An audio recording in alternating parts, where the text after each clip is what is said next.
Hello everyone, मेरा नाम है अभिषेक। इस वीडियो में हम बात करने जा रहे हैं समसामयिक घटना सार करंट अर्धवार्षिकी 2022 मैगजीन की, जिसमें करंट अफेयर्स दे रखा है अप्रैल 2022 से सितंबर 2022 तक का। ये इस मैगजीन का चौथा वीडियो है जिसमें हम यूपी स्पेशल वाला जो पोर्शन है उसको कवर करेंगे। चलिए स्टार्ट करते हैं। सबसे पहले न्यूज है कि अमृत सरोवर निर्माण में यूपी शीर्ष पर। ठीक, तो UP triple S C PET का एग्जाम हुआ था, उसमें ऑलरेडी क्वेश्चन पूछा जा चुका है। 8,462 अमृत सरोवर झीलों के निर्माण के मामले में उत्तर प्रदेश देश का पहला राज्य बनकर उभरा है।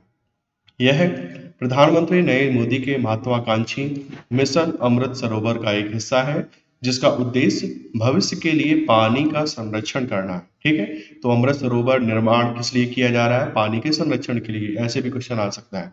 राज्य सरकार के एक बयान के अनुसार मिशन कार्यान्वयन में मध्य प्रदेश दूसरे, जम्मू कश्मीर तीसरे, राजस्थान चौथे और तमिलनाडु पांचवें स्थान पर है। भारत के भीतर, ठीक है, सॉरी, उत्तर प्रदेश के भीतर। अब यूपी की ही बात कर ली जाए तो यूपी में सबसे ज्यादा लखीमपुर खीरी के 256 अमृत सरोवर का निर्माण करके पहला स्थान प्राप्त किया है। ठीक है, सबसे ज्यादा लखीमपुर खीरी जिले में बने हैं, जबकि गोरखपुर और प्रतापगढ़ में क्रमशः 244 और 231 तालाबों के साथ दूसरा और तीसरा स्थान है। गोरखपुर दूसरे पे, प्रतापगढ़ तीसरे पे और पहले पे लखीमपुर खीरी। उत्तर प्रदेश देश का इकलौता राज्य है जहां अमृत सरोवर का विकास कार्य युद्ध स्तर पर चल रहा है। प्रदेश में कुल 1.20 लाख अमृत सरोवर विकसित किए जाएंगे, जो देश में सर्वाधिक है। लखीमपुर खीरी में 315 में से 256 अमृत सरोवर का काम पूरा हो चुका है, जबकि 25 का निर्माण कार्य चल रहा है। इसी तरह गोरखपुर में 312 अमृत सरोवरों में से 244 का निर्माण पूरी तरह हो चुका है, जबकि 18 पर काम चल रहा है। इसके अलावा प्रतापगढ़ में 282 में से 231 झीलों का निर्माण हो चुका है और बाकी पर काम चल रहा है। मिशन के प्रथम चरण में महात्मा गांधी राष्ट्रीय ग्रामीण रोजगार गारंटी योजना के तहत राज्य के 75 जिलों में 75 अमृत सरोवर विकसित करने का लक्ष्य रखा है, जिसे समय से पूरा कर लिया जाएगा। अब बात करते हैं बजट की। यूपी का जो बजट आया 2022-23 का, नई गवर्नमेंट बनने के बाद बजट आया था, उसकी बात करी जा रही है यहाँ पर।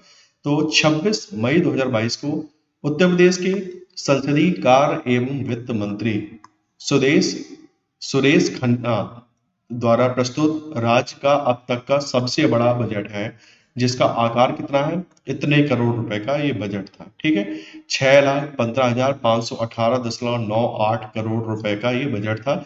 ये वाला नंबर याद करके रखना थोड़ा सा, क्योंकि किसी किसी एग्जाम में डायरेक्ट पूछ भी लिया था। ठीक है, किसी एग्जाम में ये पूछा गया था कि बजट का आकार कितना था। इसी तरह बजट 2022-23 का आकार कितना था? 6,15,518.98 करोड़।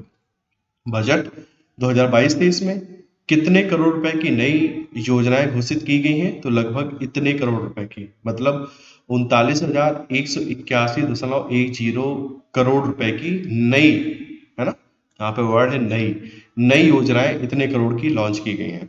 उत्तर प्रदेश बजट 2022-23 में कितने करोड़ का राजस्व बजट दिखाया गया है? तो इतने करोड़ रुपए है, 43,123.65 करोड़ रुपए का राजस्व बचत दिखाया गया है। उत्तर प्रदेश बजट 2022-23 में कुल कितने करोड़ रुपए का राजकोषीय घाटा अनुमानित है? तो आपका 81,177.98 करोड़ रुपए, जो कि प्रदेश की जीडीपी का 3.96% है। इतना इसका राजकोषीय घाटा अनुमानित है। राज्य की ऋण ग्रस्तता सकल राज्य घरेलू उत्पाद का कितना प्रतिशत अनुमानित है? लगभग 28.8% है। बजट 2022-23 में कुल कितने करोड़ रुपए का बजट घाटा अनुमानित है? तो लगभग 24,567.26 करोड़ रुपए का ये बजट घाटा अनुमानित है। बजट में कर प्राप्तियां, सबसे ज्यादा पैसा कहां से मिल रहा है? राज्य वस्तु एवं सेवा कर तथा वैट से। कितना? इतने करोड़ रुपए। फिर है आबकारी शुल्क, दारू बेच के कितना मिल रहा है? लगभग इतना पैसा मिल रहा है। स्टाम्प एवं पंजीकरण से हमको इतना करोड़ रुपए, इतने करोड़ रुपए मिल रहा है। वाहन कर से हमको इतना पैसा मिल रहा है। ठीक है, एक आइडिया ले लीजिए, बहुत ज़्यादा नहीं, लेकिन हमको सबसे ज़्यादा किससे मिल रहा है? राज्य जो हमारा का स्टेट जीएसटी है उससे सबसे ज़्यादा मिल रहा है। क्यों? क्योंकि जीएसटी में जो फंडा है वो ये है कि जहाँ बिकता है उस स्टेट को ज़्यादा फायदा हो रहा है। ठीक है, तो यूपी में इतनी पॉपुलेशन है इसलिए यहाँ पे जीएसटी का कलेक्शन सबसे ज़्यादा हो रहा है ना। तो यही एक रीजन है कि जीएसटी से सबसे ज़्यादा गवर्नमेंट को प्रॉफिट हो रहा है। प्रदेश की अर्थव्यवस्था को कितने ट्रिलियन डॉलर बनाने का लक्ष्य रखा गया है? तो बजट में कहा गया है कि हम उत्तर प्रदेश की जो अर्थव्यवस्था है, इकोनॉमी, इसको 1 ट्रिलियन का बनाएंगे। बजट में प्रधानमंत्री उज्ज्वला योजना के तहत कितने करोड़ लाभार्थियों को मुफ्त एलपीजी सिलेंडर देने की घोषणा करी गई है? तो 1.67 करोड़ लोगों को एलपीजी मुफ्त सिलेंडर देने की घोषणा करी गई है। आलू, प्याज व टमाटर जैसे उपजों के मूल्यों को उचित स्तर पर बनाए रखने के लिए 1000 करोड़ रुपए के किस कोष के गठन की घोषणा बजट में की गई है? इसका नाम है भामाशाह मूल स्त्रीकरण कोष।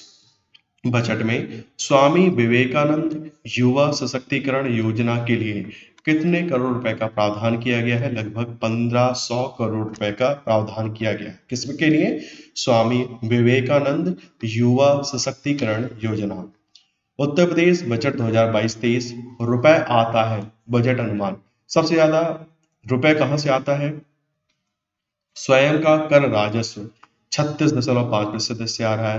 केंद्रीय करों में राज्यांश, ठीक है, तो हमें जो सेंट्रल गवर्नमेंट से पैसा मिलता है लगभग 24.2% है हमारा। केंद्र सरकार से सहायता अनुदान हमें लगभग 17.9% मिल रहा है। लोक ऋण से 13.1, करेत्तर राजस्व से 3.9, समस्त लेन देन का शुद्ध परिणाम 3%, लोक लेखा शुद्ध 1%, ऋण और अग्रिम की वसूली से हमें 0.4% का प्रॉफिट मतलब हिस्सा आता है। 1 रुपए में इतना पैसा हमसे उससे मिलता है। रुपए जाता कहाँ है? पूंजीगत परिव्यय में हमारा 20.5% जाता सबसे ज्यादा। फिर है अन्य राजस्व व्यय में 13.5%।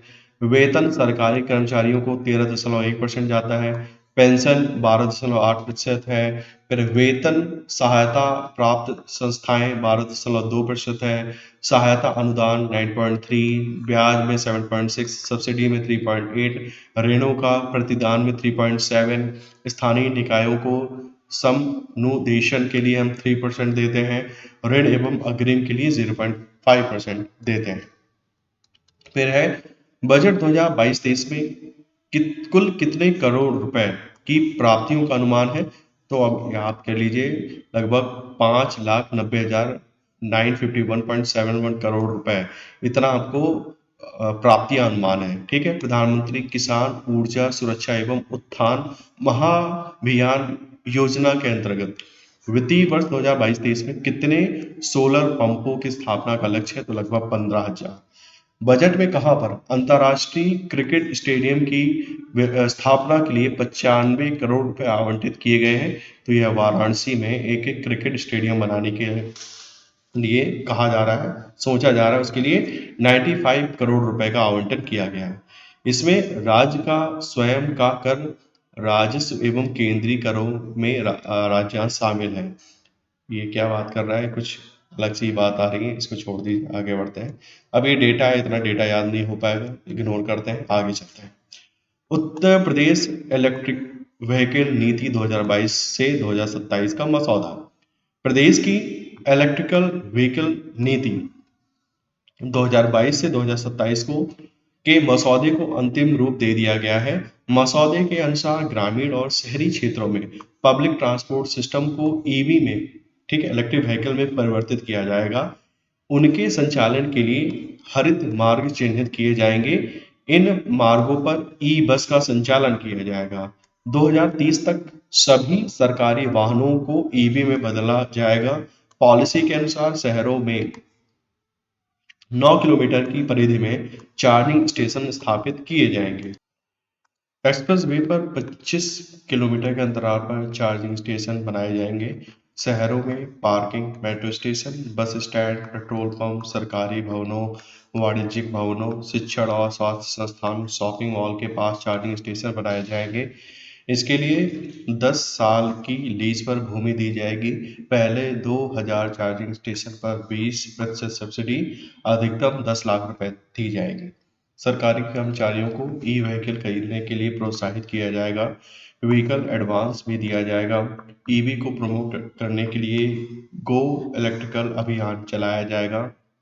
ईवी पॉलिसी के दायरे में electric vehicle, plug in hybrid electric vehicle, EV supply उपकरण, strong hybrid electric vehicle, battery electric vehicle, on board charger, vehicle control unit, battery management system आएंगे।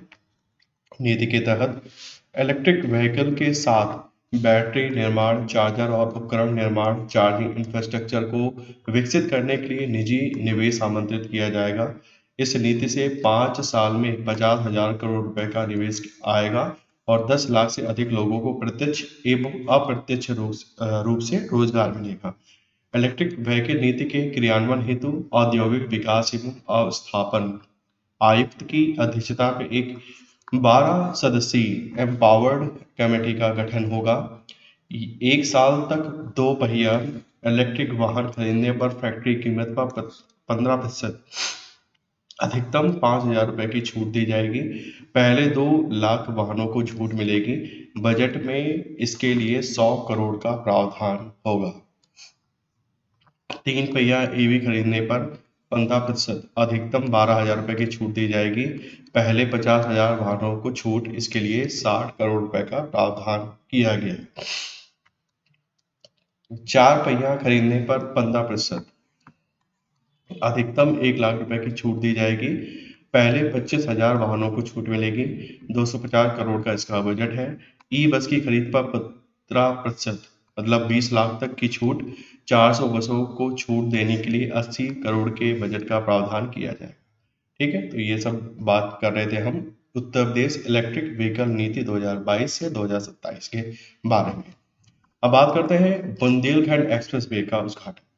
16 जुलाई 2022 को प्रधानमंत्री नरेंद्र मोदी ने जालौन जिले की उरई तहसील के कथैरी गांव में बुंदेलखंड एक्सप्रेस वे का उद्घाटन किया। बुंदेलखंड एक्सप्रेस वे की कुल लंबाई 296 किलोमीटर है। ठीक है, अब ये बड़ा इंपॉर्टेंट फैक्ट है। कितना लंबा है बुंदेलखंड एक्सप्रेस वे? 296 किलोमीटर। ठीक है, और यह 7 जिलों, डायरेक्ट क्वेश्चन बन सकता है, कितने जिलों से होकर गुजरता है? 7 जिले। कौन कौन से हैं? चित्रकूट, बांदा, महोबा, हमीरपुर, जालौन और इटावा। ठीक है, चित्रकूट, बांदा, महोबा, हमीरपुर, जालौन, औरैया और इटावा। इस सातों के साथ नाम याद करने पड़ेंगे, क्योंकि हो सकता है 4 ऑप्शन में 3 इनके नाम लिखे, एक किसी और जिले का नाम लिखते पूछेगा कौन सा है कौन सा नहीं है। इस टाइप का क्वेश्चन बन सकता है। ऑलरेडी इस टाइप का एक क्वेश्चन ऑलरेडी पूछा जा चुका है। तो हमें हर एक्सप्रेस वे कहाँ से गुजरता है, कितनी लेंथ है, थोड़ा बहुत आइडिया होना चाहिए।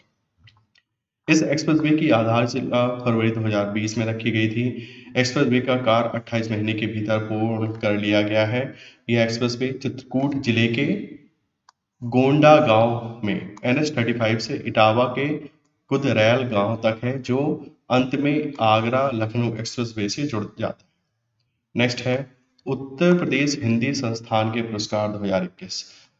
उत्तर प्रदेश हिंदी संस्थान के वर्ष 2021 के पुरस्कारों की घोषणा 2 अगस्त 2022 को की गई। इसमें संस्थान का सर्वोच्च 8 लाख का भारत भारती पुरस्कार दिल्ली के साहित्यकार डॉक्टर रमानाथ त्रिपाठी को दिया गया है।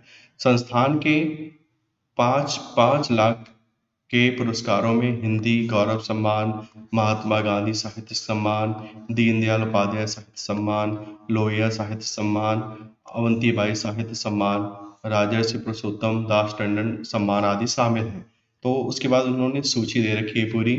क्या दे रखा है? भारत भारती सम्मान किसको दिया गया है? डॉक्टर रमानाथ त्रिपाठी। कहाँ के हैं? दिल्ली के हैं। इनको एक प्रशस्ति पत्र दिया गया है। गंगा की प्रतिमा के साथ लगभग इनको 8 लाख रुपए दिया गया है। ठीक है, ये रुपीज का सिंबल है, वो हर जगह कटा हुआ है। लोहिया साहित्य सम्मान दिया गया डॉक्टर बुद्धिनाथ मिश्रा जी को। महात्मा गांधी साहित्य सम्मान दिया गया डॉक्टर विश्वास किशन पाटिल को। पंडित दीनदयाल उपाध्याय साहित्य सम्मान दिया गया डॉक्टर राम शरण गौड़। कहाँ के हैं ये? गौतम बुद्ध नगर के हैं, इनको ये दिया गया है। नेक्स्ट है अवंतीबाई साहित्य सम्मान डॉक्टर ओम प्रकाश को दिया गया है। हिंदी गौरव सम्मान दिया गया है डॉक्टर गिरिराज शरण को। राजर्षि पुरुषोत्तम दास टंडन साहित्य सम्मान ये दक्षिण भारत हिंदी प्रचार सभा मद्रास को दिया गया है। अटल बिहारी वाजपेयी साहित्य सम्मान हृदय नारायण दीक्षित इनको दिया गया है। उपर्युक्त पुरस्कारों के तहत प्रशस्ति पत्र व गंगा की प्रतिमा के साथ 5-5 लाख रुपए की नकद दी जाती है। ठीक है। फिर है लोक भूषण सम्मान डॉक्टर महेंद्र भानावत को दिया गया है। कला भूषण सम्मान सुधांशु चतुर्वेदी को। विज्ञान भूषण सम्मान विजय चितौरी को। पत्रकारिता भूषण सम्मान बलवीर पुंज को। प्रवासी भारतीय हिंदी भूषण सम्मान ये डॉक्टर नलिनी बलवीर है फ्रांस की, इनको दिया गया है। बाल साहित्य भारतीय सम्मान फकीर चंद शुक्ला और दिनेश पाठक शशि इनको दिया गया है। मधुलियमय साहित्य सम्मान डॉक्टर विक्रम सिंह है आगरा के, इनको दिया गया है। विधि भूषण सम्मान ये सुधा अवस्थी को दिया गया है। पंडित श्री नारायण चतुर्वेदी साहित्य सम्मान अश्विनी कुमार दुबे को दिया गया है।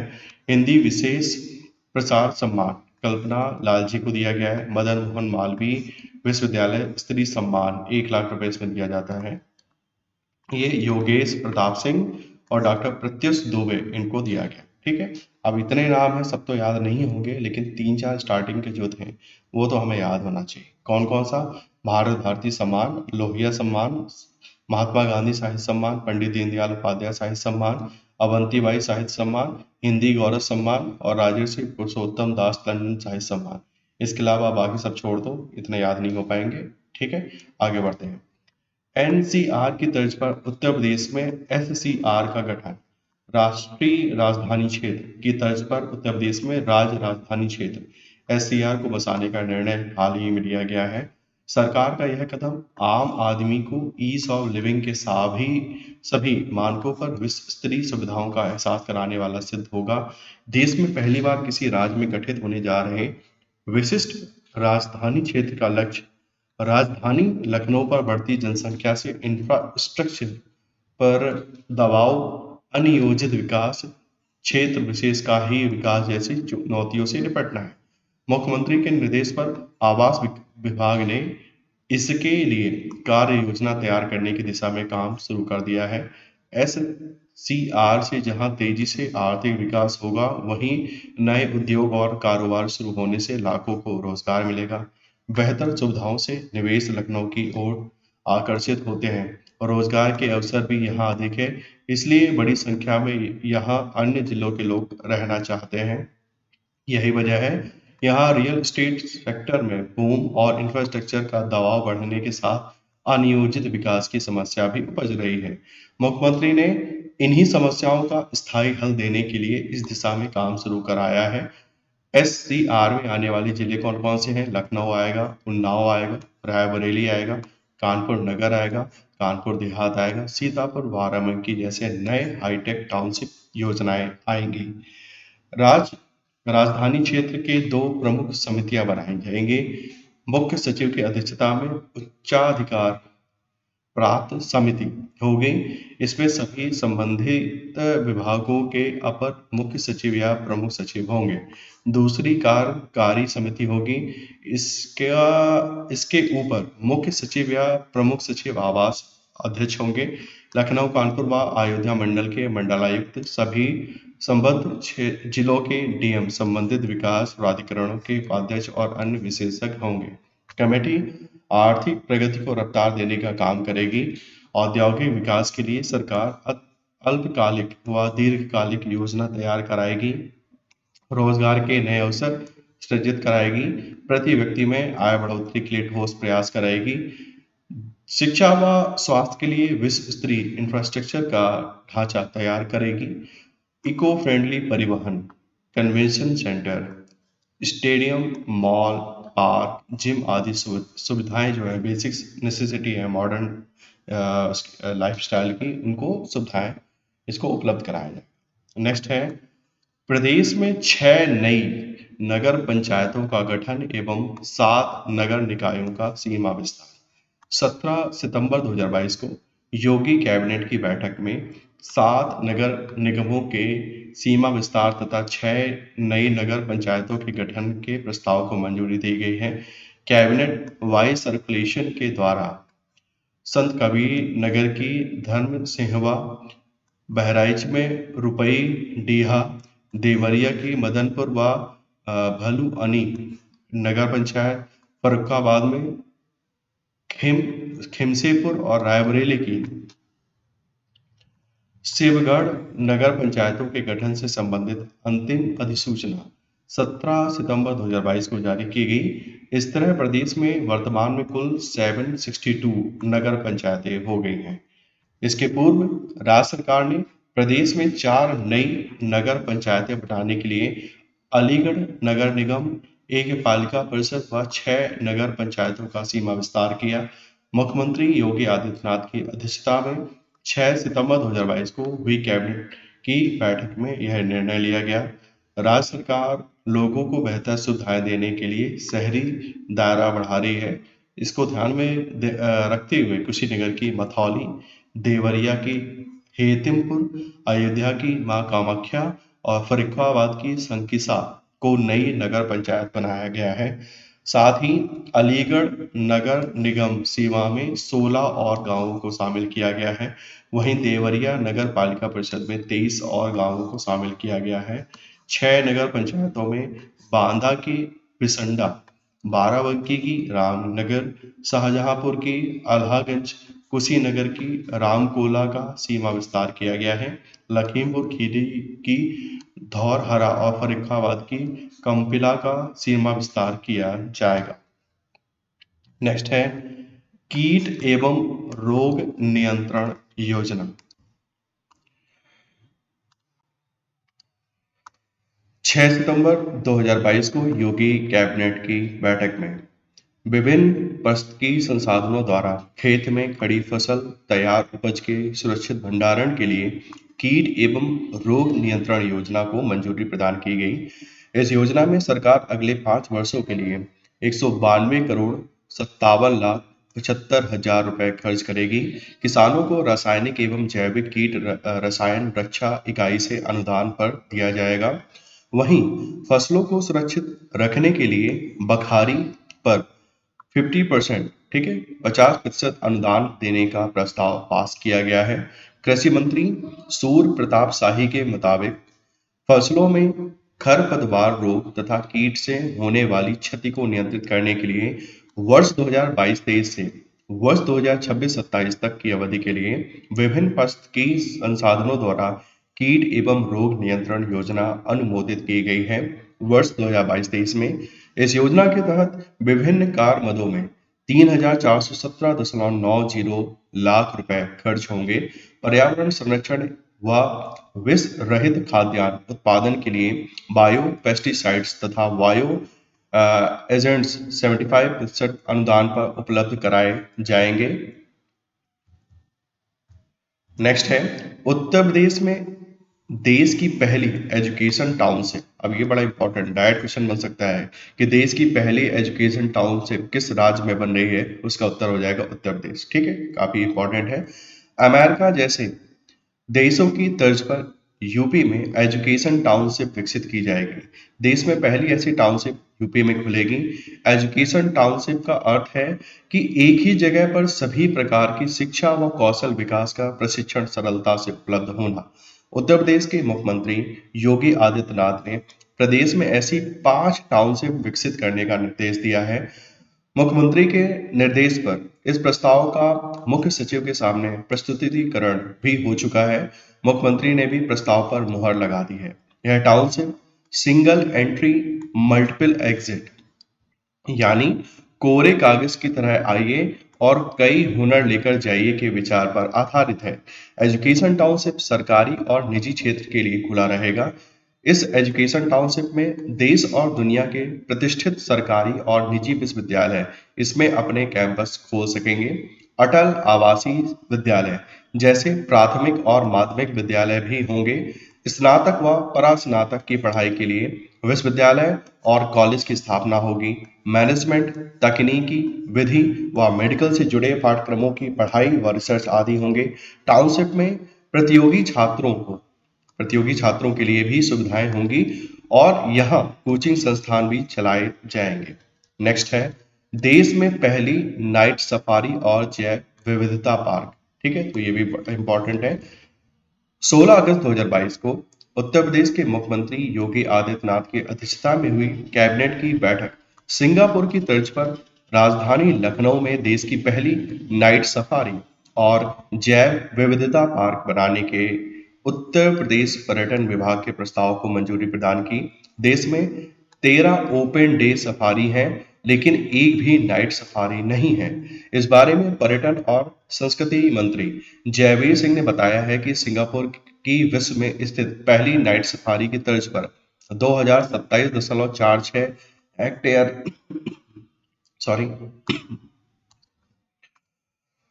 इस बारे में पर्यटन और संस्कृति मंत्री जयवीर सिंह ने बताया कि सिंगापुर की विश्व में स्थित पहली नाइट सफारी की तर्ज पर 2027.46 हेक्टेयर क्षेत्रफल में फैले कुकरैल वन क्षेत्र में 350 एकड़ में नाइट सफारी विकसित की जाएगी। तो ये भी इंपॉर्टेंट फैक्ट है। और 150 एकड़ में प्राणी उद्यान बनाया जाएगा। विश्व स्तरीय सुविधाओं के अंतर्गत नाइट सफारी में स्थानीय गाइड के साथ ट्रेन की सवारी और जीप की सवारी भी की जा सकेगी। इसके अतिरिक्त कैनोपी वॉक, कैंपिंग गतिविधि, माउंट बाइक ट्रैक, दीवार पर्वतारोहण, tree top restaurant, nature trail और फूड कोर्ट आदि सुविधाएं भी विकसित की जाएंगी। नाइट सफारी में भव्य प्रवेश द्वार, व्याख्या केंद्र, बटरफ्लाई इंटरप्रिटेशन सेंटर बनाया जाएगा। इसके अलावा 75 एकड़ में तेंदुआ सफारी, 60 एकड़ में भालू सफारी और 75 एकड़ में टाइगर सफारी बनाने की योजना है। वन्य जीवों को बाड़े में न रखकर उन्हें खुले आकाश में केटल ग्रिड में रखा जाएगा। यह एक ओपन एयर निशाचर चिड़ियाघर होगा जो केवल रात में खुलेगा। सफारी में रात में जानवरों के लिए चंद्रमा की रोशनी को नकल करते हुए मंद प्रकाश की व्यवस्था की जाएगी। दिन में पर्यटकों के लिए आधुनिक थीम पार्क बनाया जाएगा। प्राणी उद्यान और नाइट सफारी की स्थापना में मौजूदा वनस्पति और जीवों को प्रभावित न करते हुए अधिक से अधिक ऐसे खुले क्षेत्र जो वर्तमान में उपयोग में नहीं है उनका प्रयोग किया जाएगा। कुकरैल वन क्षेत्र जहां जहां बाहरी क्षेत्र और मार्ग से जुड़ा है वह 4 लेन के मार्गों का निर्माण किया जाएगा, जिससे वहां आने वाले पर्यटकों को कोई असुविधा न हो। नेक्स्ट, यूपी परिवार कल्याण कार्ड परिवार आईडी योजना। इलेक्ट्रॉनिक्स और सूचना प्रौद्योगिकी मंत्रालय MEITY के माध्यम से केंद्र सरकार ने उत्तर प्रदेश सरकार को अपने निवासियों के लिए उत्तर प्रदेश परिवार कल्याण कार्ड योजना को हाल ही में लॉन्च करने की अनुमति दी है। इसी के अनुरूप यूपी सरकार ने यूपी कल्याण कार्ड लॉन्च करने की योजना बनाई है। इस योजना के तहत यूपी सरकार एक परिवार इकाई की और उसके सदस्यों की पहचान करेगा और एक परिवार आईडी कार्ड जारी करेगा, जिसके आधार पर सरकारी योजनाओं और अन्य लाभों को परिवार के सदस्यों को आसानी से पहुंचाया जा सकता है। यूपी सरकार ने हरियाणा और कर्नाटक के राज्य सरकारों से भी इस विषय पर परामर्श किया है, जिन्होंने क्रमशः परिवार पहचान पत्र और कुटुंबा कार्ड के बैनर तले इसी तरह की योजनाएं शुरू की हैं। यूपी परिवार पहचान योजना के कार्यान्वयन में शामिल अवसरों और चुनौतियों को समझने के लिए सरकार ने प्रयागराज में एक पायलट परियोजना शुरू की है। पायलट परियोजना में जिले के भीतर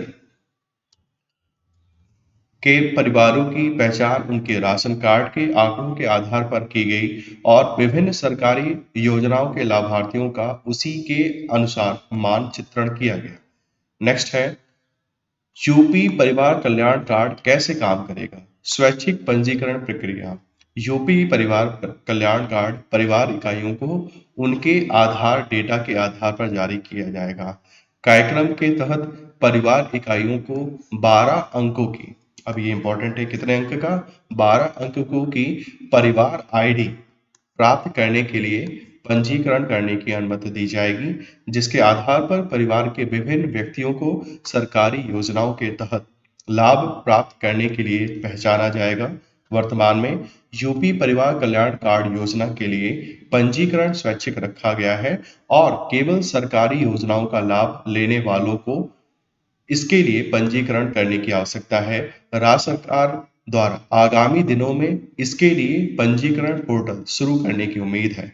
आधार आधारित प्रमाणीकरण प्रमाणीकरण यूपी परिवार कल्याण कार्ड के तहत परिवार के सदस्यों के विवरण की पहचान उनके आधार डेटा के आधार पर की जाएगी, जिसे केंद्रीकृत डेटाबेस के खिलाफ सत्यापित किया जाएगा।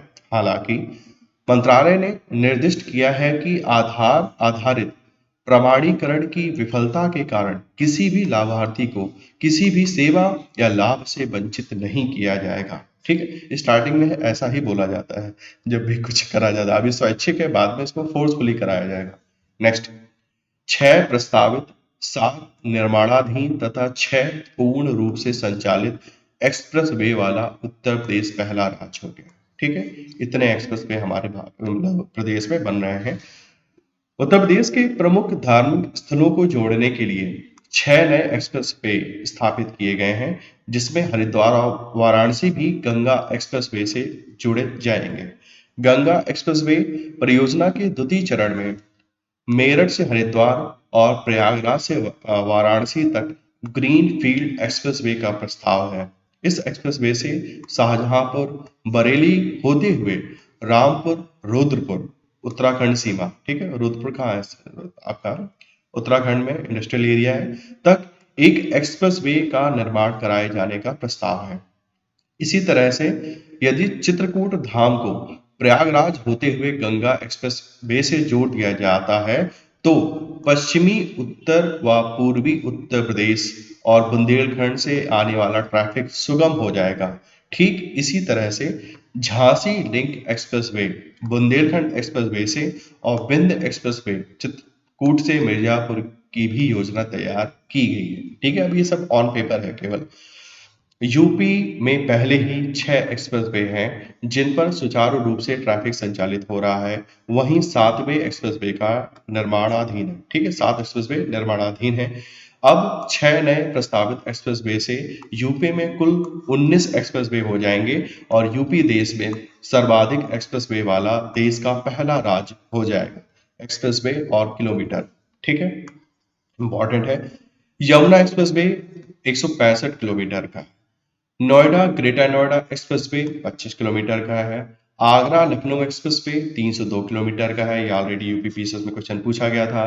दिल्ली मेरठ एक्सप्रेसवे 96 किलोमीटर का है, पूर्वांचल एक्सप्रेसवे 341 किलोमीटर का है और बुंदेलखंड एक्सप्रेसवे ये 296 किलोमीटर का है।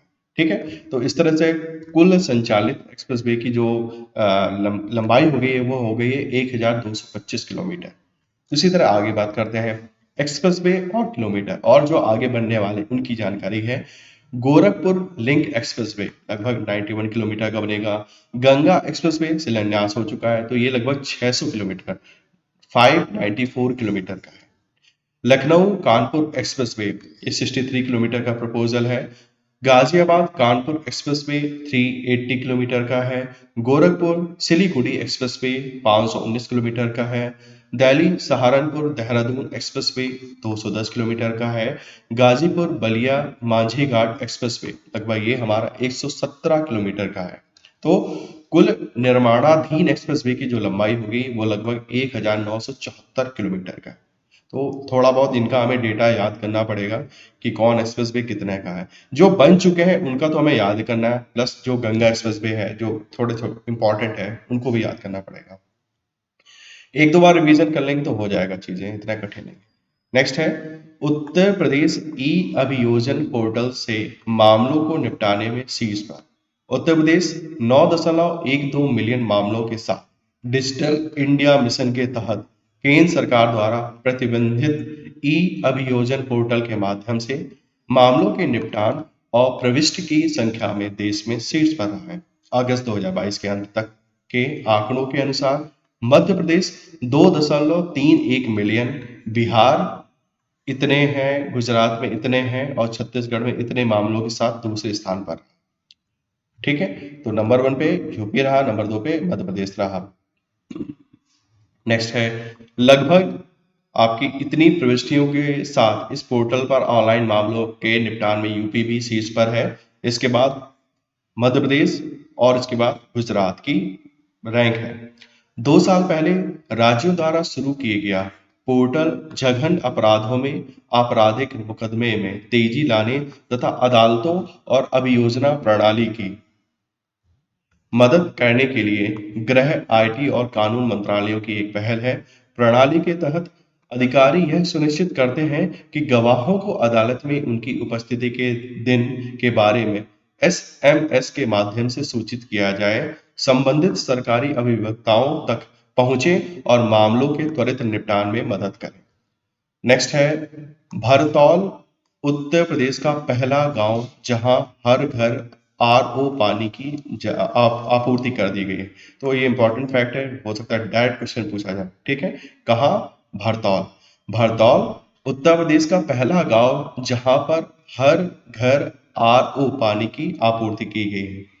उत्तर प्रदेश के बरेली जिले के बिथिरी चैनपुर ब्लॉक में स्थित भरतौल गांव हाल ही में उत्तर प्रदेश का पहला ऐसा गांव बन गया है जहां के प्रत्येक घर में आरओ पानी की आपूर्ति की जा रही है। केंद्र सरकार के पंडित दीनदयाल उपाध्याय पंचायत सशक्तिकरण और 12-12 लाख रुपए की पुरस्कार राशि के साथ मुख्यमंत्री पंचायत प्रोत्साहन पुरस्कार जैसे पुरस्कार जीतने के बाद भरतौल गांव को ग्राम निधि के साथ 20 आरओ मतलब वाटर प्यूरिफायर से लेस किया जा रहा है। ठीक है, तो एक छोटे से इंफॉर्मेशन थी, डायरेक्ट क्वेश्चन बन सकता है, कहीं नोट कर लीजिए। नेक्स्ट है, फतेहगढ़ में सेंट्रल जेल को 5 स्टार ईट राइट सर्टिफिकेट दिया गया है। ठीक है, तो ये भी इंपॉर्टेंट है, डायरेक्ट एक लाइन तो आपको याद ही करनी पड़ेगी ऊपर वाली।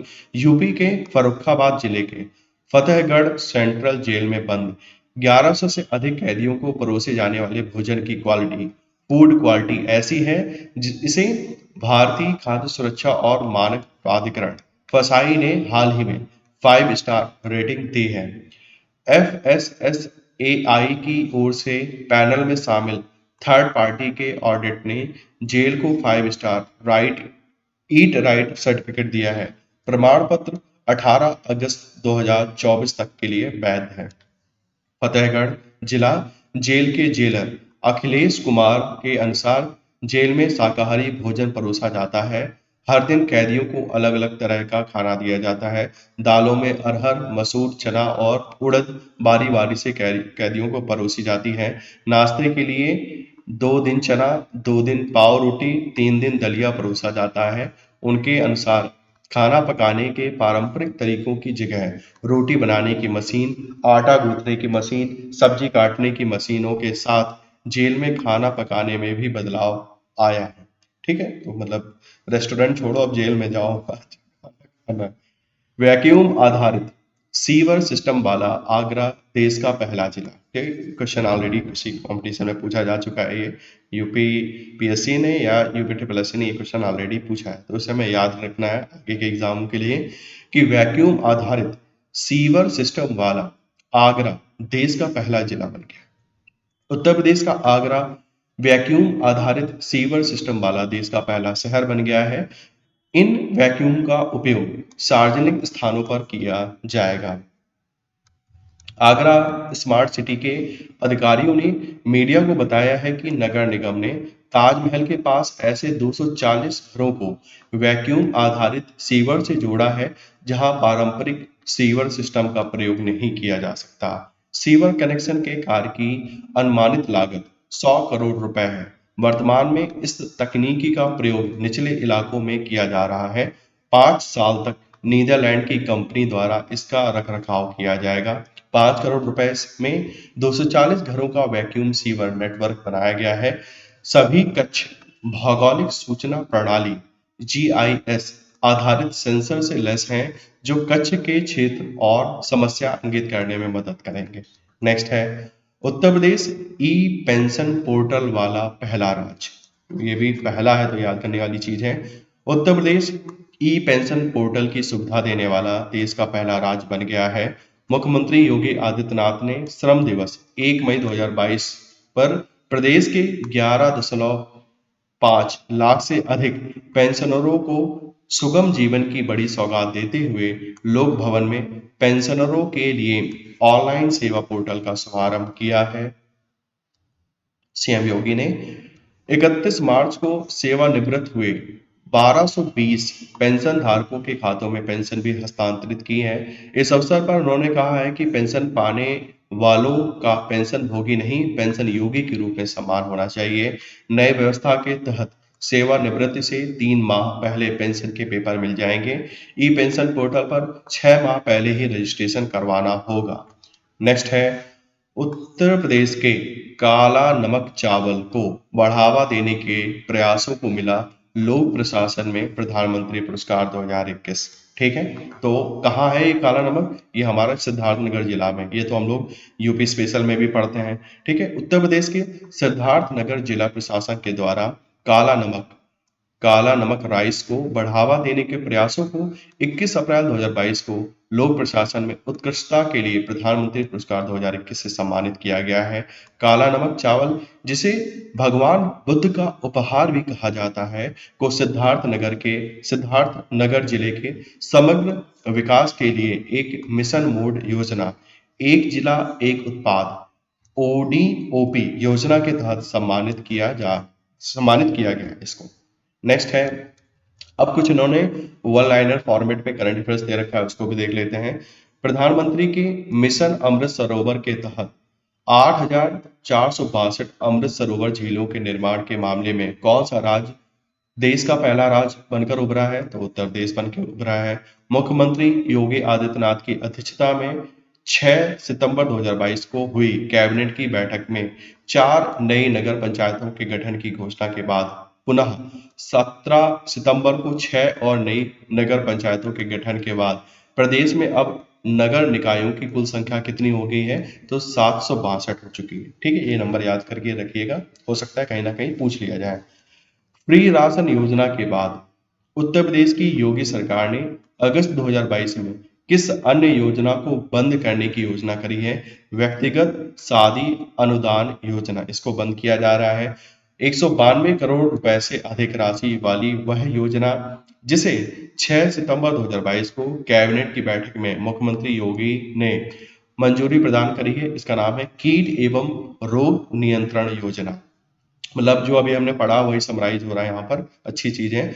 उत्तर प्रदेश के मुख्यमंत्री योगी आदित्यनाथ ने हाल ही में प्रदेश में कहां पर सिंगापुर की तर्ज पर देश का पहला नाइट सफारी और जैव विविधता पार्क खोलने की घोषणा करी है, तो इसको लखनऊ में खोला जा रहा है। अमेरिका की तर्ज पर देश की पहली एजुकेशन टाउनशिप कहां पर बनाने की घोषणा की गई है? तो इसको उत्तर प्रदेश में बनाया जा रहा है। हाल ही में संपन्न पहले Uttar Pradesh central zone taekwondo championship में किस शहर ने सर्वाधिक 20 स्वर्ण पदक जीतने के साथ साथ ओवरऑल चैंपियनशिप ट्रॉफी जीती है? तो ये लखनऊ ने जीती है। 25 अगस्त 2022 को भारत सरकार के शिक्षा मंत्रालय ने राष्ट्रीय शिक्षण पुरस्कार 2022 की घोषणा करी। पुरस्कार हेतु चुने गए देश भर से 46 शिक्षकों में उत्तर प्रदेश के किस शिक्षक का शामिल किया गया है? इनका नाम है खुर्शीद अहमद। देवरिया में कंपोजिट स्कूल सहवा में शिक्षण खुर्शीद अहमद को यह पुरस्कार विज्ञान शिक्षा में नवाचार के लिए दिया गया है। हाल ही में राज्य सरकार ने किस शहर को सोलर सिटी के रूप में विकसित करने का निर्णय लिया है? तो अयोध्या को सोलर सिटी के रूप में डेवलप किया जाएगा, ऐसा अनाउंसमेंट किया गया है। Centre for monitoring Indian economy की हाल ही में जारी रिपोर्ट के अनुसार अगस्त 2022 में जहां राष्ट्रीय स्तर पर बेरोजगारी दर 8.3% रही, वहीं प्रदेश में इस अवधि में यह कितनी रही? केवल 3.9%। तो इस रिपोर्ट का कहना है कि यूपी में कोई बेरोजगारी नहीं है ना। उत्तर प्रदेश के बरेली जिले में स्थित राज्य का वह पहला गांव जहां के प्रत्येक घर में आरओ पानी की सुविधा है, इसका नाम है भरतौल गांव। सितंबर 2022 में उत्तर प्रदेश के किस सेंट्रल जेल में कैदियों को दिए जाने वाले भोजन की क्वालिटी को भारतीय खाद्य सुरक्षा और मानक प्राधिकरण फसाई ने 5 स्टार की रेटिंग दी है। फतेहगढ़ सेंट्रल जेल कहाँ है? फर्रुखाबाद में। बजट 2022-23 में प्रदेश की अर्थव्यवस्था को कितने ट्रिलियन डॉलर बनाने का लक्ष्य निर्धारित किया गया है? तो 1 ट्रिलियन डॉलर बनाने का लक्ष्य निर्धारित किया गया है। मुख्यमंत्री योगी आदित्यनाथ ने 10 जुलाई 2022 को कहां पर उत्तर भारत के सबसे बड़े मॉल लुलु मॉल का उद्घाटन किया गया है? कह लीजिए उत्तर भारत का सबसे बड़ा मॉल कौन हो गया? पहली इंफॉर्मेशन तो ये है कि इसका नाम है लुलु मॉल, और ये कहाँ खोला गया है? इसको लखनऊ में खोला गया है। उत्तर प्रदेश सरकार ने किसके सहयोग से आगामी 4 वर्षों में हर जिले में एक एक मॉडल कंपोजिट स्कूल खोलने का निर्णय लिया है? यह नाबार्ड के सहयोग से इसको खोला जा रहा है। नेक्स्ट है, पूर्व राष्ट्रपति रामनाथ कोविंद ने 5 जून 2022 को उत्तर प्रदेश के किस स्थान पर संत कबीर अकादमी और अनुसंधान केंद्र का उद्घाटन किया है? इसको मगहर में इसका उद्घाटन किया गया है। मई 2022 में खेली गई 12वीं हॉकी इंडिया जूनियर पुरुष राष्ट्रीय चैंपियनशिप में उत्तर प्रदेश का कौन सा स्थान रहा? यूपी प्रथम स्थान पर रहा। उत्तर प्रदेश के जेवर में निर्माणाधीन नोएडा अंतर्राष्ट्रीय हवाई अड्डे के निर्माण हेतु जून 2022 में किस कंपनी को ठेका मिला है? टाटा प्रोजेक्ट्स को। उत्तर प्रदेश के किस स्थान पर देश के पहले ग्रीन हाइड्रोजन प्रोजेक्ट को शुरू करने का निर्णय हाल ही में लिया गया है? तो यह इसका इसका निर्णय लिया गया है मथुरा में। ठीक है, पहले ग्रीन हाइड्रोजन प्रोजेक्ट कहाँ खुल रहा है? मथुरा में। उत्तर प्रदेश के वह राज्य मंत्री जिन्हें जुलाई 2022 में यूपी अनुसूचित जाति एवं जनजाति आयोग के अध्यक्ष का प्रभार सौंपा गया है, इनका नाम है असीम अरुण। उत्तर प्रदेश के किस राज्य से खुदाई के दौरान जून 2022 में 3800 वर्ष पुराने तांबे के शस्त्र के अवशेष मिले हैं? तो यह मैनपुरी के गांव गणेशपुर में ऐसा मिला है। 4 से 7 जुलाई 2022 के बीच उत्तर प्रदेश में किस महोत्सव का आयोजन किया गया? ये आम महोत्सव मनाया गया। हरियाणा में संपन्न तीसरे खेलो इंडिया यूथ गेम्स 2022 में उत्तर प्रदेश पदक तालिका में किस स्थान पर रहा? तो हम 12वें नंबर पे थे। हमने 6 स्वर्ण, 17 रजत, 19 कांस्य पदक जीते और कुल मिला के हमने 42 पदक जीते हैं। उत्तर प्रदेश में बनने वाले 296 किलोमीटर लंबे किस एक्सप्रेसवे का उद्घाटन प्रधानमंत्री मोदी ने जुलाई 2022 को किया है? तो बुंदेलखंड एक्सप्रेसवे। ठीक है, पहले 6 लेन वाला बनना था, लेकिन अब 4 लेन बना के इन्होंने कह दिया कि प्रोजेक्ट खत्म। दक्षिण कोरिया में 22 से 30 जून 2022 के बीच आयोजित मिसेज यूनिवर्स डिवाइन 2022 प्रतियोगिता का खिताब उत्तर प्रदेश की किस सुंदरी ने जीता है? तो कानपुर की, मतलब हमारी सिटी की कोई पल्लवी सिंह है, इन्होंने यह जीता है। 13 एक्सप्रेसवे बनाने वाला देश का पहला राज्य कौन सा बन गया है? उत्तर प्रदेश। 3200 किलोमीटर के 13 एक्सप्रेसवे में से 7 पर काम जारी है, लेकिन 6 जो है वो संचालित हो चुके हैं। अभी हमने डिटेल में देख लिया इनके बारे में। मुकुल गोयल की जगह किसे 13 मई 2022 को उत्तर प्रदेश का कार्यवाहक पुलिस महानिदेशक नियुक्त किया गया है? देवेंद्र सिंह चौहान को। 12 मई 2022 को एनएसडीसी इंटरनेशनल तथा हिंदुस्तान पोर्ट्स प्राइवेट लिमिटेड के बीच उत्तर प्रदेश के किस स्थान पर स्किल इंडिया अंतर्राष्ट्रीय केंद्र की स्थापना हेतु समझौता ज्ञापन पर हस्ताक्षर किया गया है? वाराणसी में। 1 मई 2022 को अंतर्राष्ट्रीय मजदूर दिवस के अवसर पर मुख्यमंत्री योगी आदित्यनाथ ने सेवानिवृत्त सरकारी कर्मचारियों के पेंशन का पारदर्शी बनाने के लिए किस पोर्टल को लॉन्च करा है? इसका नाम है ई पेंशन पोर्टल। 18 से 20 अप्रैल 2022 को सूरत में स्मार्ट सिटी स्मार्ट शहरीकरण सम्मेलन में सर्वश्रेष्ठ राज्य का पुरस्कार किसे प्रदान किया गया है? उत्तर प्रदेश को। उत्तर प्रदेश सरकार ने अप्रैल 2022 में जल जनित और बैक्टीरिया जनित बीमारियों के प्रसार को रोकने के लिए किस अभियान की शुरुआत करी थी? दस्तक अभियान। मार्च 2022 में किस लोक गायिका को लोक निर्मला सम्मान 2022 से सम्मानित किया गया है? शारदा सिन्हा को। प्रधानमंत्री नरेंद्र मोदी ने पिछले दिनों मेरठ के किस कस्बे में मेजर ध्यानचंद यूनिवर्सिटी की आधारशिला रखी है? तो ये सरधना कस्बा है सालवा और कैली गांव में, जहां पर ये मेजर ध्यानचंद यूनिवर्सिटी की आधारशिला रखी गई है। हाल ही में जल शक्ति मंत्रालय द्वारा किस दिशा में उल्लेखनीय प्रयास के लिए उत्तर प्रदेश को स्थान प्रदान किया है? जल संरक्षण में। उत्तर प्रदेश के मुख्यमंत्री योगी आदित्यनाथ ने आजमगढ़ विश्वविद्यालय का नाम क्या रखने की घोषणा करी है? महाराजा सुहेलदेव विश्वविद्यालय। उत्तर प्रदेश का वह जिला जहां देश का पहला अमृत सरोवर अप्रैल 2022 में पूरा किया गया है, तो ये रामपुर में पहला हमारा, ठीक है ना, देश का पहला अमृत सरोवर कहाँ खुला है? रामपुर में खोदा गया था, झील बनाएंगे, ठीक है। अमृत सरोवर योजना हमने ऑलरेडी डिस्कस कर चुके हैं। तो यूपी स्पेशल में जितना सेक्शन था उसको मैंने इसमें कवर कर दिया है। आशा करता हूँ आपको ये वीडियो अच्छा लगा होगा। यदि आपको ये वीडियो अच्छा लगा तो काइंडली सब्सक्राइब द चैनल, ठीक है, और वीडियो को, चैनल को प्रमोट करिए। आपके सपोर्ट से ये चैनल चलता है, ठीक है। Thank you.